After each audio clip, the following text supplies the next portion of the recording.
Hello guys, welcome back to another video.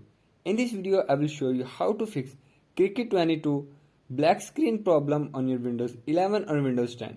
So to fix this issue, follow every step as I am showing in this video, and do not forget to subscribe this channel and also press the bell icon for the latest upcoming videos.